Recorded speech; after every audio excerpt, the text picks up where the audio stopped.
So here's a bit of an addendum to the last video. In this one, we're going to go through how you bring in someone remotely over Skype. So if you don't want to, if you're not the person who is driving the show, driving the presentation, and also asking the questions, but you want the person asking the questions to be someone else, theoretically anywhere in the world, you can bring them in as a kind of remote guest into OBS. And the best way I found of doing this is by using Skype. Everything else is set up exactly the same as it was. What I'm going to do, I've got Skype open here, and I've set up a new call. I've sent myself a link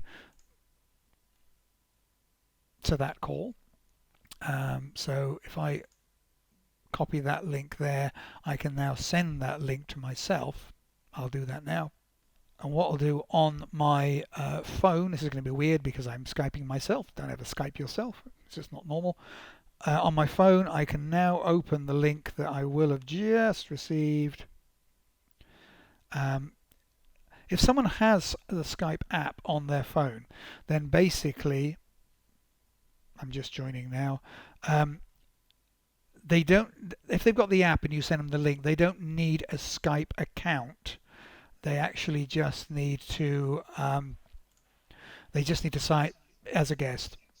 They can sign as a guest, they don't need to actually have a Skype account. Now, what's important in bringing Skype into OBS is a piece of technology called NDI.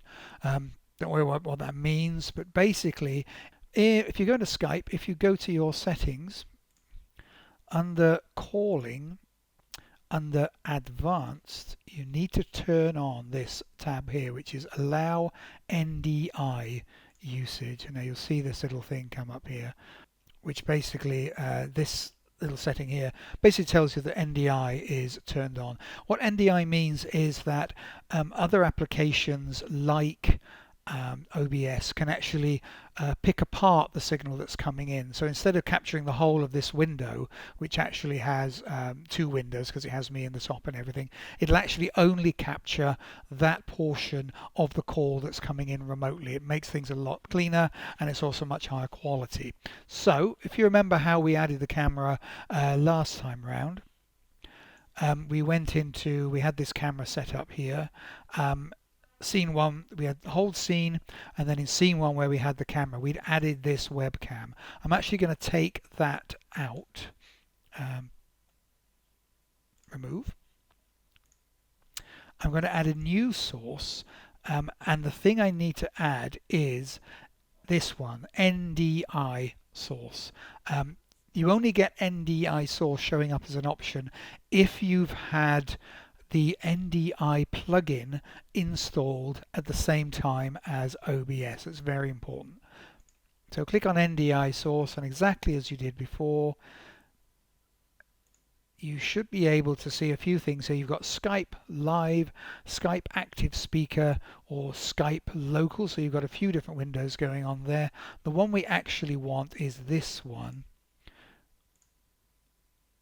which is called the active speaker. That will actually show the person at the other end of the conversation, but it shows it cleanly without me all in it. So as before, I can resize this.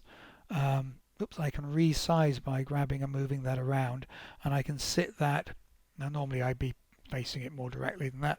It's because the phone's over to the side. I can put that in, and as before, I can go into the transform tab. I can edit that transform. This time I'm going to crop a little bit off the top and the bottom so it's a nicer shape. Close that and then drag that and plonk it down there over the top of where obviously spend more time making that fit. Plonk that where you want that to go over the top of that image. That is basically what you can see now. You can see the audio coming in from the Skype call. It's really handy if the person at the other end of the call is wearing headphones, because you basically, they'll be able to hear the host, they'll be able to hear the person driving the show, let's call them that, speaking to them, giving them directions, but that person's voice won't come through in the broadcast. The only thing that comes through in the broadcast is the voice of the person at the other end, the remote person, which is what you want to do. Always test and try this out before going live. Obviously, test all the time. So that basically is how you would set that up. So again, you've got the hold scene, and then you've got your slightly badly positioned scene 1 with me coming in remotely over Skype. The other thing we did, just to sort of, because we can, to make things nicer, because that's what we like to do, under scene 1 sources, I can add an image. And if I browse for something I created before, I had this thing which was called pub square frame. It's a PNG, so as you can see, it's actually the transparent. This image is transparent. It was made in Photoshop as a PNG with transparency.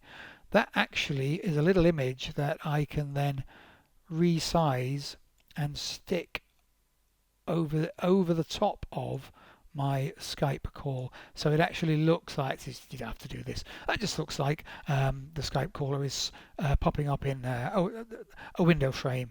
Yeah, it's a bit naff, but there we go, it's fun.